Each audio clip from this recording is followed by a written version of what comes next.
Alors, une partie des Jeux Olympiques de Pyeongchang va se jouer à Barcelone puisque nous allons gérer et faire le suivi, le monitoring de toutes les activités, de toutes les applications à partir de ce centre, le Central Technology Operating Center, qui va aider donc et supporter toutes les équipes qui sont localement à Pyeongchang.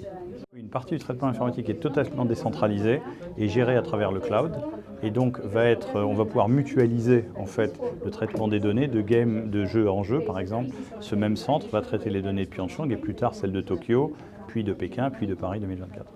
Ça signifie une réduction des coûts assez importante, de l'ordre de 30 à 40%, puisqu'on a des ressources mutualisées, aussi bien en termes de personnel qu'en termes d'infrastructure. Donc ça permet d'améliorer les coûts, mais aussi d'améliorer la qualité, puisqu'on ne réinvente pas à chaque fois les systèmes dans la ville hôte.